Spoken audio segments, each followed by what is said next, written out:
আসসালামু আলাইকুম।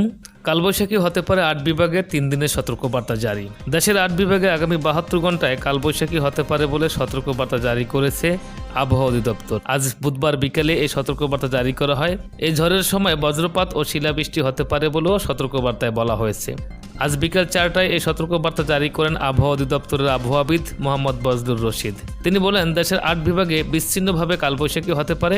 এ সময় তাপমাত্রা মোটামুটি সহনীয় থাকতে পারে, তবে স্থানীয়ভাবে ২-১ স্থানে তাপমাত্রা আরও বাড়তে পারে। দেশে সবচেয়ে বেশি কালবৈশাখী হয় সাধারণত মে মাসে।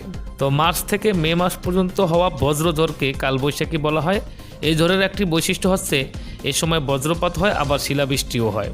পরবর্তী ২৪ ঘন্টার আবহাওয়ার পূর্বাভাসে বলা হয়েছে, আজ রাজশাহী, রংপুর, ঢাকা, খুলনা, বরিশাল ও চট্টগ্রাম বিভাগের অনেক জায়গায় এবং ময়মনসিংহ ও সিলেট বিভাগের কিছু কিছু জায়গায় অস্থায়ীভাবে দমকা অথবা জড়ো হাওয়া সহ বৃষ্টি অথবা বজ্রসহ বৃষ্টি হতে পারে। সেই সঙ্গে কোথাও কোথাও বিক্ষিপ্তভাবে শিলাবৃষ্টিও হতে পারে।